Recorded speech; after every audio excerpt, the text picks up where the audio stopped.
Okay. Just take the remote and hit the circle. Did you get it?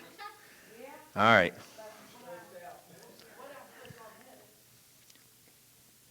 It should be on there. Is it not on there? Oh, yeah, you're good.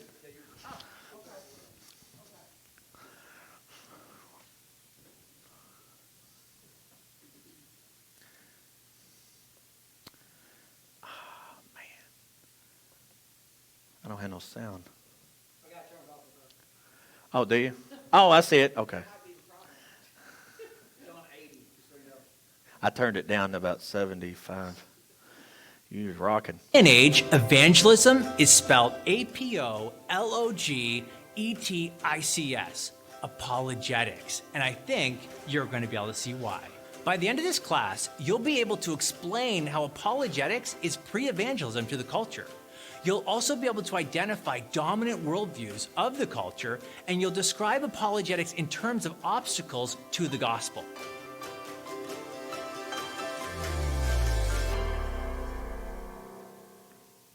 The late philosopher and theologian Francis Schaeffer, he referred to apologetics as pre-evangelism.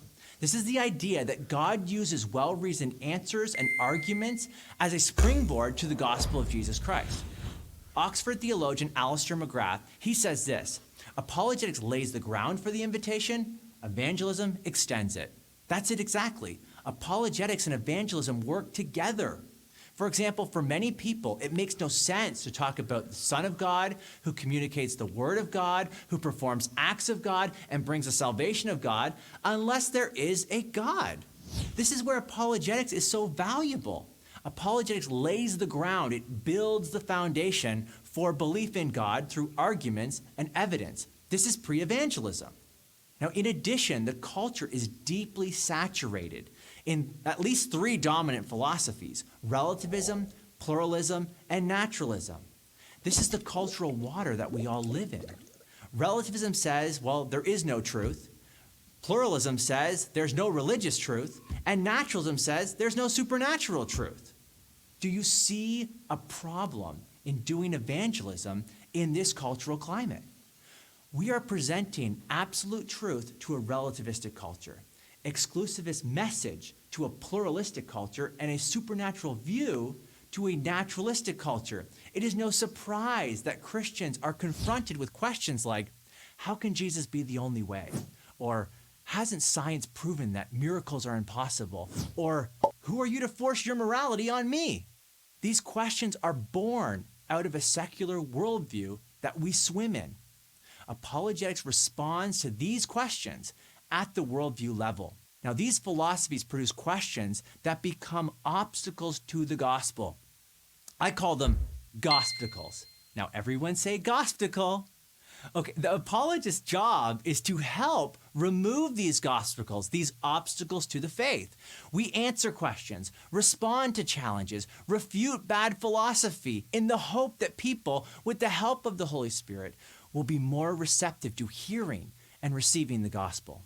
In an address delivered in 1912, over 100 years ago at Princeton Theological Seminary, J. Gresham Machen, he says, false ideas are the greatest obstacle to the reception of the gospel. Under such circumstances, what God desires us to do is to destroy the obstacle at its root. That's the job of apologetics. Not only does the Bible command apologetics, but the culture also demands we use apologetics to reach them.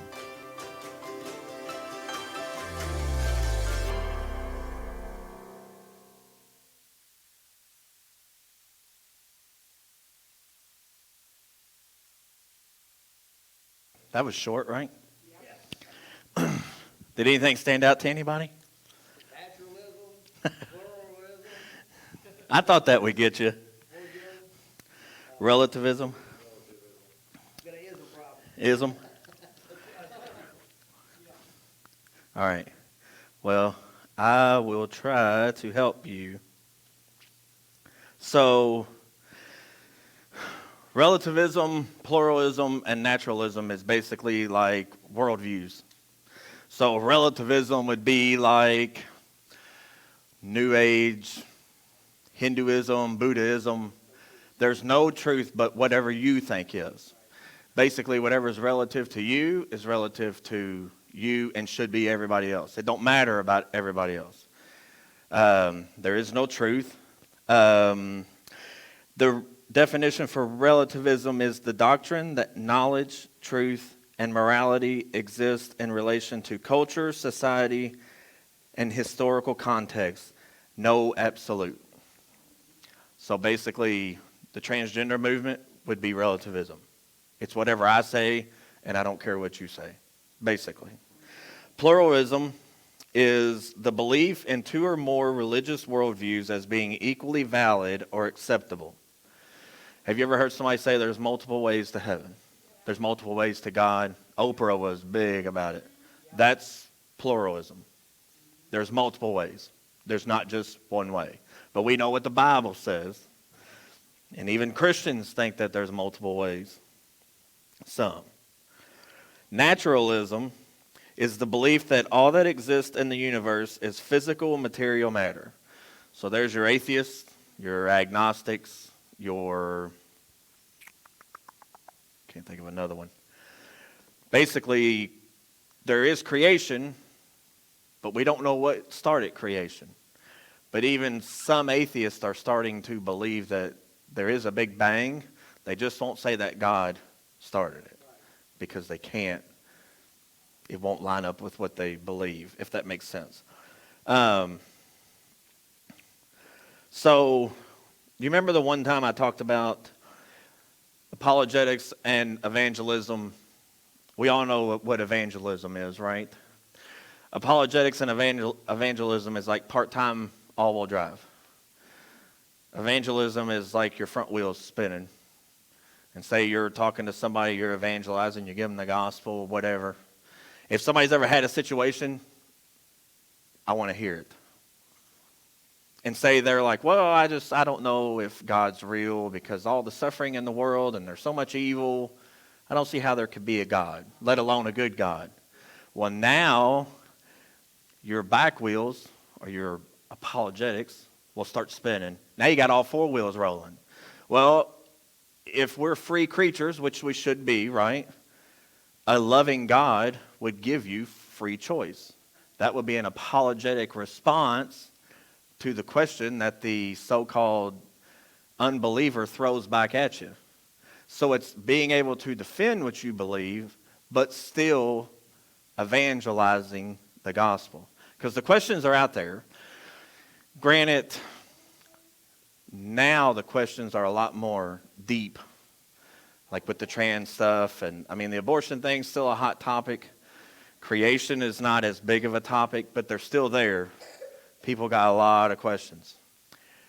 But even believers question certain things. You got Christians, so-called Christians, that say abortion is legal, that it's okay to be who you really are, that the gospel is not that important. Just let the gospel defend itself. That's what they say. And I heard a guy say one time, I would rather be known for what I'm for than what I'm against. And if you really think about it, it's very scary. To be a preacher, having a congregation of people, and just wanting them to know what you're for, not what you're against. If you're a preacher, I'm sure Jesus, we all know when Jesus walked the earth, he made sure to let the Pharisees and the Sadducees and all them know what he wasn't for. We should be doing the same thing, if that makes sense. So do you kind of see how apologetics can be like a pre-evangelism? You're going in to talk to somebody about the gospel with questions, answers for their questions already loaded up, ready to go. Should be. It's the foundation. Thank you. And like I said before, if you wouldn't believe how deep my faith alone has gotten since I started my apologetic walk, I guess you would say. Like, the more you dig, the stronger you feel. Because you know that faith is not just a feeling. It's not an emotion. It's not a mountaintop experience. It's true, evidence-backed facts that what we believe is true. It's not a blind leap into the dark like, oh God, I hope you're out there and I'm going to jump. No, he's there. He's real. The Bible is real, and it can be proven. So I got a couple questions. Nobody be afraid to answer or throw an answer out. How is apologetics pre-evangelism to the culture? Huh? Like, how would apologetics, how would you consider apologetics to pre-evangelism if you're out talking to somebody? I mean, like, kind of like, okay, so like I probably shouldn't have used the analogy. Like, say you're talking to a friend at work, and say they know you go to church and they all this and that, and they come to you and they lost their mother, and they're like, man, I don't know if God is real because my mom died of cancer, and she died slow and painful, and I mean it's a long drawn out story. They're coming to you, like, yes, you offer them support and love, and you pray for them, whatever. You just listen to them, be a shoulder to cry on, whatever. But now they're throwing questions out about God. Like, man, I'm starting to walk away. I just don't think that this stuff is real. Why would God do this? Now what are you going to do? Are you going to try to answer? Because now the ball's in your court. Now they're pressing against you. They're hanging by a thread. Yes, God can draw them back in. But what did Jesus say in the Great Commission? Go and make disciples. All authority has been given to me in heaven and on earth. Go and preach to the nations. We're not to just sit back and be idle and just let people fall off the wayside and let people walk away or be questioning their faith. We're to engage with them. Well, if we don't even know what we believe, how are we going to help them? That makes sense? That was probably not a very... It is. At what point are you being, overstepping the boundary there? If they're asking, though. To do God's work, but I also understand this person putting up a boundary there. Yeah. I also got to respect people's boundaries. So, and this is just something that happens with, I'm in Yeah. the jail ministry. I know a bunch of thugs, and these kind of things do happen. And I'm going to tell you, I usually back down. Well, given the circumstance, it probably is better to back down. I think God can... No, I always regret it afterwards, like, man, that chance because I tried to really, you know what I'm saying? Like, I know things that if I would have settled, I don't know, it's almost a private thing. If I would have settled, I would have proved something intellectually, really. I don't know that I would have been able to make that person believe. You know what I mean? But remember, it's not your job to make them believe. The Spirit does that. It's just your job to give them the truth. Now, where that falls, that's on them. But I think the circumstance kind of, if they're asking a question, like Jeff, why did God take my mom? Why did he do that? He's not a loving God if he's going to take her. So now I'm asking, I want an answer or something. That's what I mean. But I get what you're saying.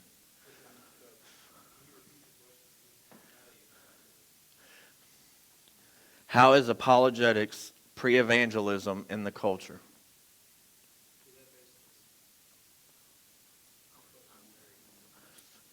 Huh? Is it? Is pre-evangelism.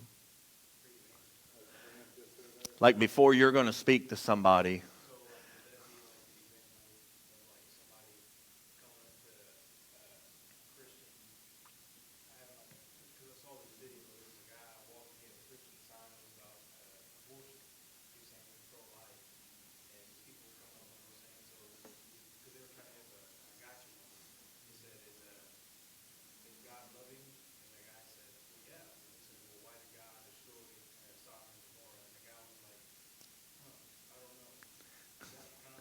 Yeah.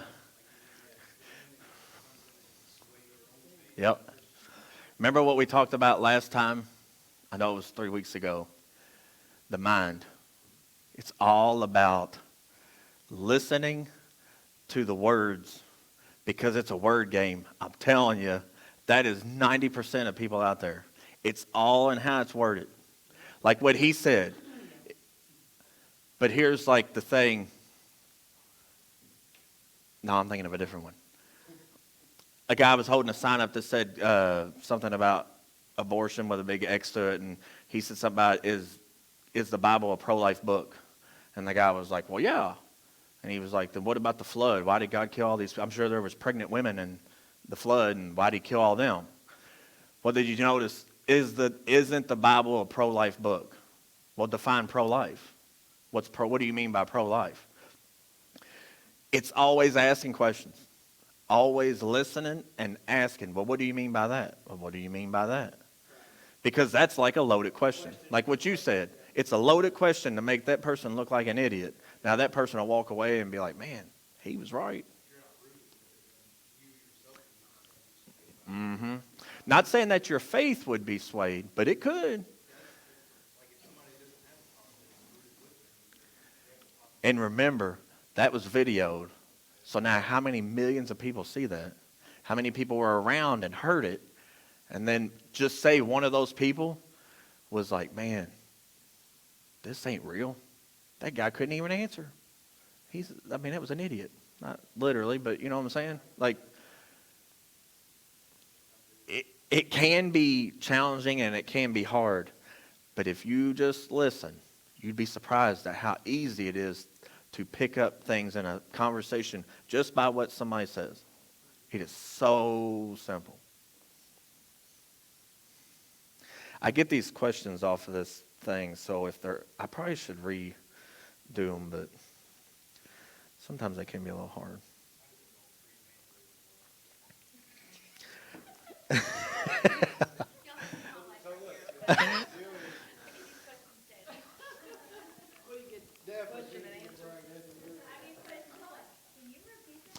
But I work with Chris.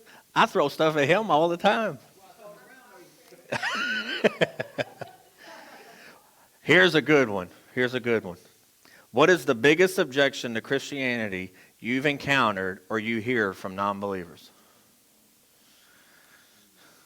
The biggest things you've ever heard. And it can be years ago or recent or whatever. Even if you were a non-believer, when you were a non-believer, what was something you were skeptical about?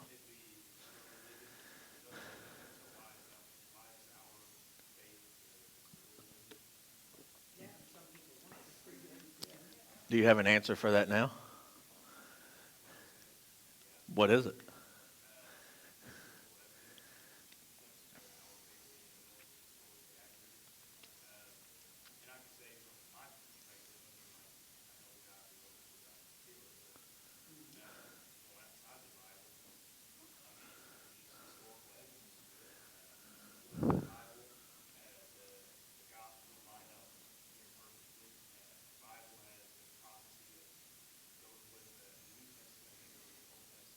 Mm-hmm.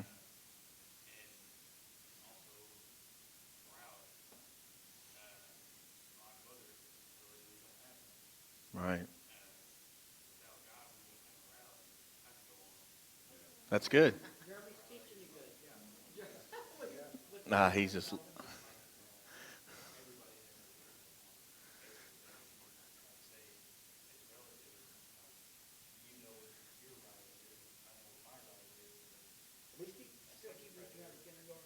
Yeah.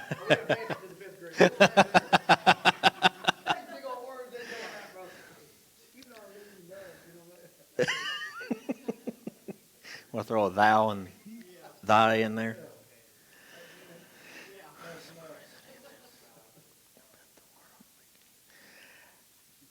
Now, you all remember what relativism is, right? You have your truth, I have my truth. There is no absolute truth. How do you present the absolute truth to a relativistic culture? That couldn't be no more for today than any other question I've ever read. How do you present the absolute truth to a relativist culture? You have your truth, I have my truth. There is no, They believe that like everything depends on how you're looking at it and what perception. From his perception it's A, from my perception it's B. You know what I'm saying? there's no knowledge, no truth, Truth There's again, right and yours is too. basically. or you're both wrong. I don't know, man. Maybe I do hang around a bunch of dumb dumbs. I don't get these kind of questions. I'm being honest. Plumber, Sean, they're Play just, plumbing, that's what it is. plumber, you know.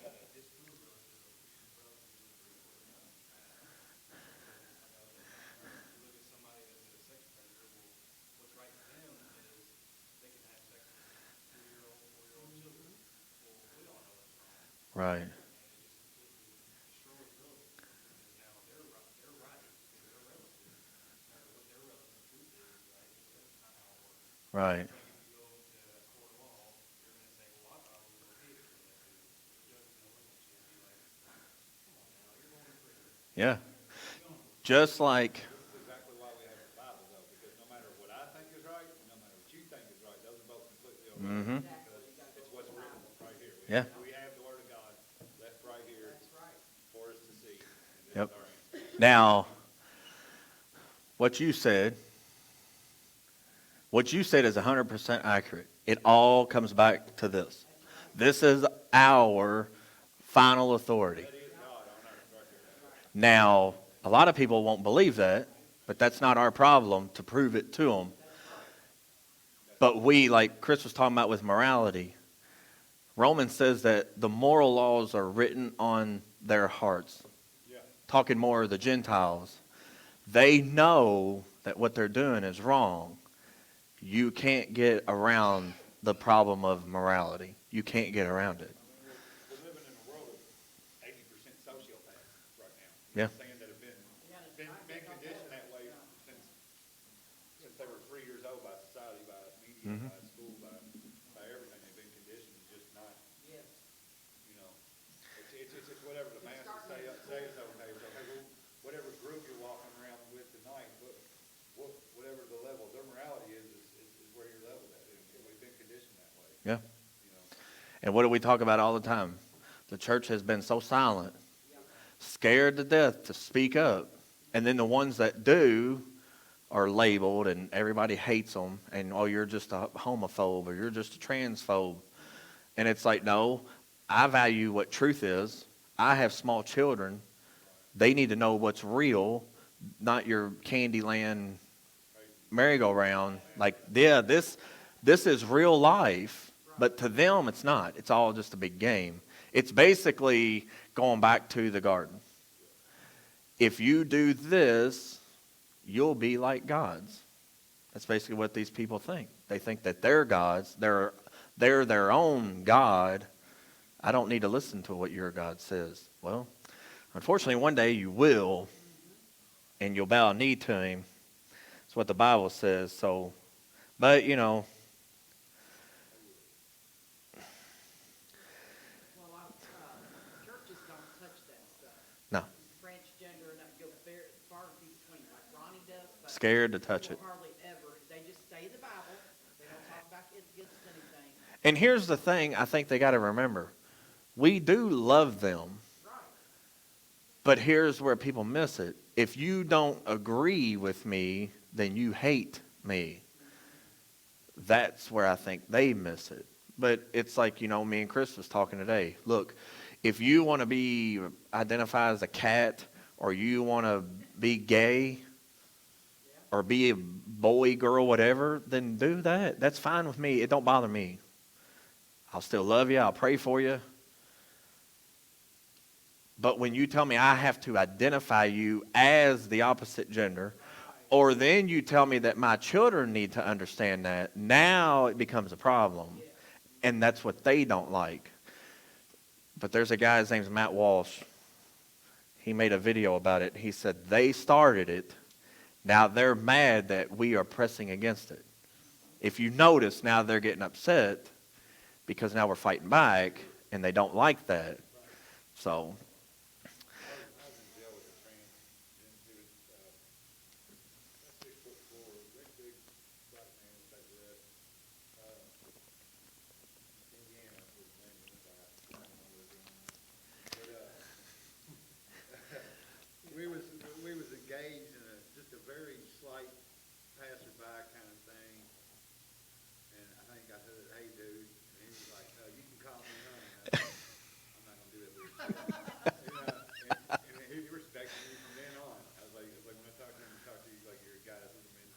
Yeah. He's like, all right, just left it alone if they go anywhere. You know, but I was real subtle about it. I was just like picking my tray. I was like, I'm not gonna do that weird stuff, dude. One thing, yeah, you're in a man's jail if he is a man, you know. and But I've God seen him wants- beat up 3 guys by himself. Wow, Yeah. he's pretty strong. He's very much a man. All right, Sean, this one's for you. And only for you. Oh, man. Because I know this is your favorite verse. John 14:6 says what? Jesus said, I'm the way, the truth, and the life, and no man coming to the Father but by me. Okay, so now pretend that I'm a pluralist and I say there's multiple ways to God. Why is Jesus the only way? I stand on that, bro. These red letters, this is Hey. the word of God, amen. So, Because Jesus said it. red letters. That works, yes. You remember, y'all know Steve Harvey, right? Did you know he believes there's multiple ways? He said, like cable television, he said there's multiple channels. He said there's got to be multiple ways to heaven. There's got to be. Now, I don't know if he still believes that, but I wrote him a letter. I never got a response. But I explained to him, no, I'm sorry, sir. I've watched you for many years. Family Feud was one of my favorite shows, and when he did it, I loved it because he was so funny. I said, but I'm sorry, sir, but you are wrong. Jesus said in the garden, what did he pray? If there be any other way, let this cup pass. He is the only way. But I never heard nothing back. But that's okay. But that's engaging with the culture. That's stepping out, being like, you know what, this may never get to him, but somebody will read it. So somewhere that seed fell on somebody. That's what I believe. Let's see. All right. So that one quote that he said, J. Gresham mentioned, said, false ideas are the greatest obstacle to the gospel. What are some more popular or frequent used false ideas you've heard when engaging with people? Or like I said, you've thought yourself. Huh? Repeat it. What are some false ideas? What are some false ideas that you've heard that could be an obstacle to the gospel?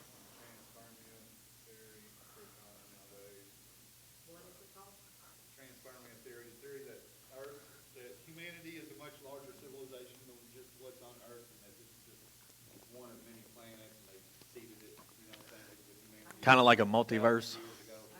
It's pretty common. We must live in a cave. 'Cause I don't know much of stuff. Well, that's kind of That's scientific. I ain't never heard. that kind of reminds me of like a multiverse thing. They said God made like all these multiverses, and this is the one that maybe sustains life, like a doppelganger. Like we've almost outgrown this planet now, right?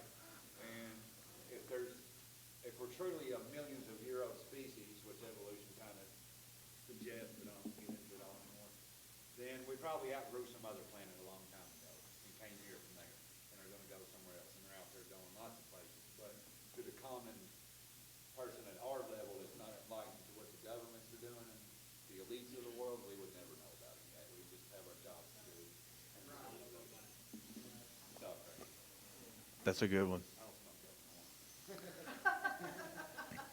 When you do that, hey, then when you heard all this stuff, no, I'm just kidding. I read a lot of books. Oh, you read a lot of books. About all this kind of stuff. I think a big obstacle would be that Jesus is not God. That is a big one. That's a real big one. It's going to take away a lot of what it is. What do you think? Mormons say they're Christian. They don't believe Jesus is God. Jehovah's Witness don't believe Jesus is God. Muslims don't believe Jesus was God. A lot of Jews don't. Think about Mormons and Jehovah's Witness. What are they?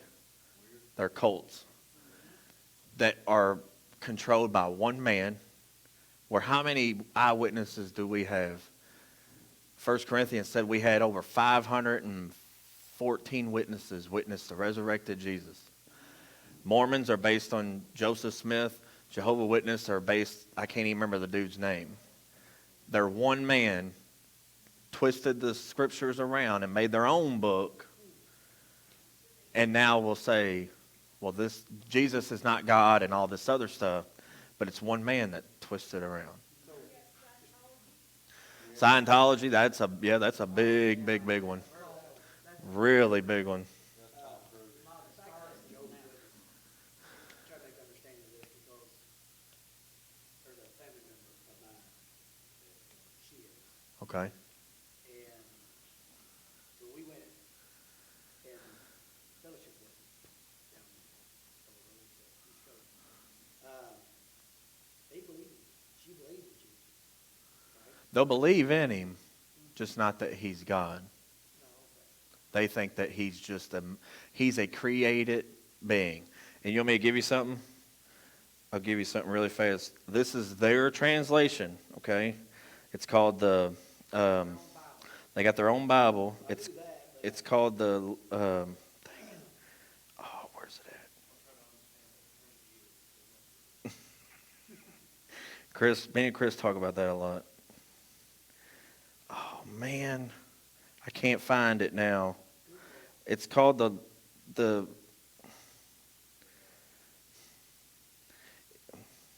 well, shoot far. It's got a name. I can't remember the name of it now. Living Translation, I think. New World Translation. That's what it is. New World Translation. All right, here it is. If you go to the New World Translation, that's the Jehovah's Witness Bible. Go to John, chapter 1, your favorite chapter. This is what John 1 says according to the jw.org. It's on their website, free. In the beginning was the Word, and the Word was with God, and the Word was a God. Lowercase g. This one was in the beginning with God, capital G. All things came into existence through him, and apart from him, not even one thing came into existence. Now, pay attention to what it said. All things came into existence through him, and apart from him, not even one thing came into existence. Their own Bible contradicts their own belief. How can somebody create something, but nothing was created without him? You can't create your own self. That's physically impossible.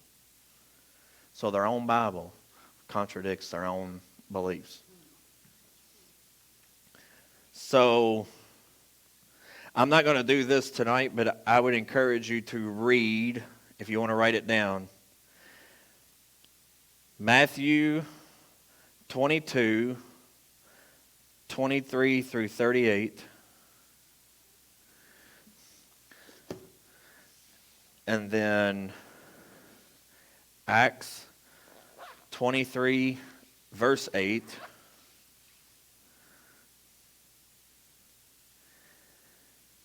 And Exodus 3:6. Read them tomorrow, tonight, when you get home this weekend. Oh, come on, Brenda. Matthew 22, 23 through 38. Acts 23, verse 8. And Exodus 3:6. All I'm going to tell you is it was Jesus using apologetics. 23 through 38.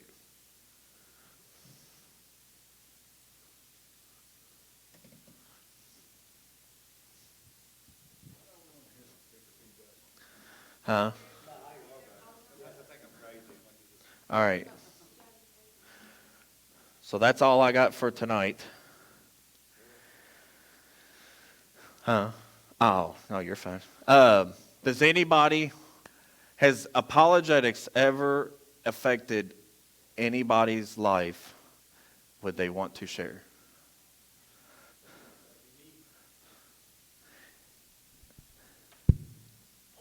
That's loud. Only recording so that way it's on the video. It's only on. I'm only giving you that so it's on the video.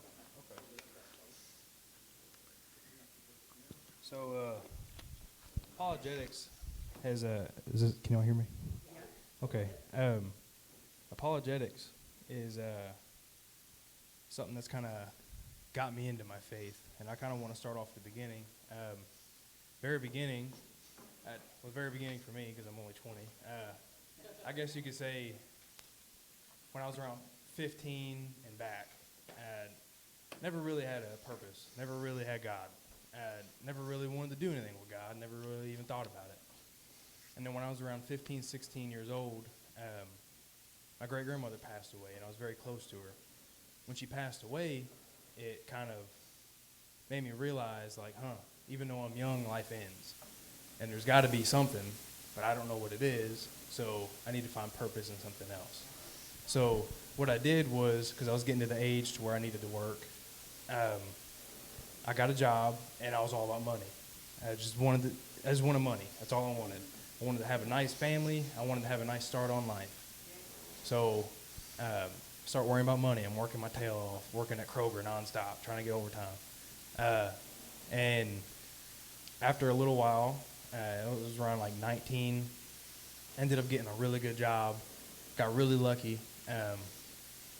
My neighbor got a job somewhere, and he brought me along with him, making really good money. Well, I find another job. Well, at this job, I'm living in sin, doing whatever I want, fornication. I didn't care. Didn't care. GD and everywhere I went. Didn't care about nothing. God did not pass through my thoughts at all. I find another good job, and I'm like, man, I'm stepping up in this world. I'm 20 years old, and I was making 22 and a half. I went to this job, I was making 22 and a half. I thought, man, nobody could bring me down. I get to this job, and after a few months, I just get fired. Just get fired for no reason. They brought me in there, and they said, hey, we can't really afford having you here.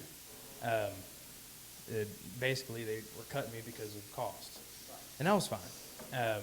Sucked at the time, really sucked. But around that time, I was getting close to my grandpa.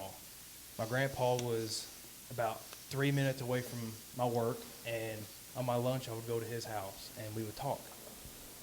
And my grandpa used to be a priest when he lived in Michigan, so or a pastor. I don't know the terminology there, but so that kind of got my wheels turning a little bit.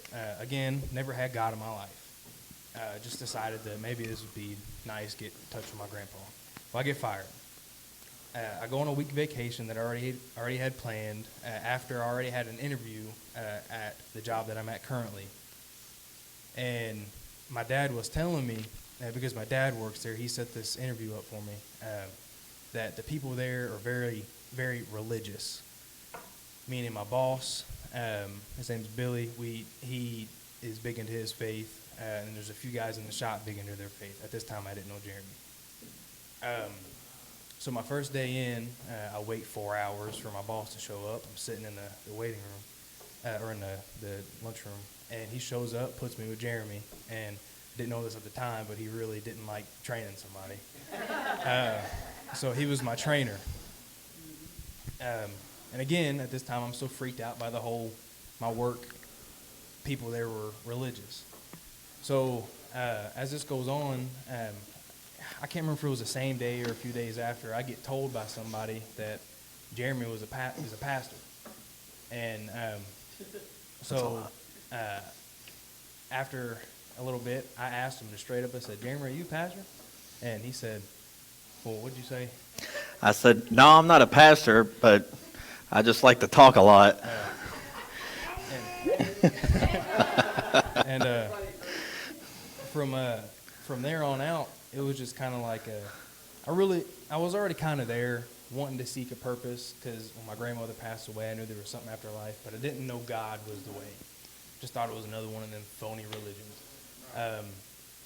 And, well, after I found out that he was a pastor, it was like, okay, let me ask every question I can toward him that I could think of. So I started asking him questions. Some of them that I think of now, they're like that I think of what I asked then was, I mean, they made no sense. I was just kind of asking questions, but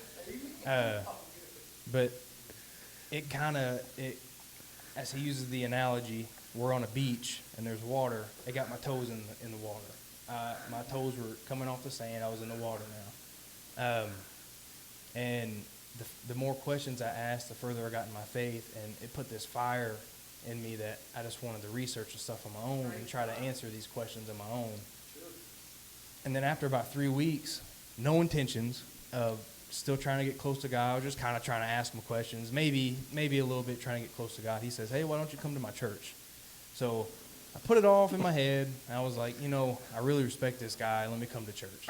So I come here. As soon as I walk in, I'm greeted by people, and it was like, man, these people, they got something in them. And I still remember my first sermon. I was sitting in the where I'm at now, and Pastor Ron comes around here with this big old chain, whipping it up and down the aisle, and I thought it was a little crazy, but it was still cool. And I remember going home when I rewatched it, and there were so many things that he touched on, and it just made my mind change. My eyes were open, and the apologetics really helped me because, and I'm representing the culture here because I asked a bunch of questions, didn't care about God. I was really trying to not get in with it, but trying to disprove it. And it just opened my eyes because truth was right in front of me. And the more questions I asked him, the more he answered. Sometimes he couldn't answer real well, but that's all right. He just hung on. He just lingered. I don't know, free man. will, but it's all right. Missing the forest for the trees. But that's why apologetics helped me. He's got this fire in me, and still to this day, it's the reason. It's the reason I'm with this, and praise God. Nothing. And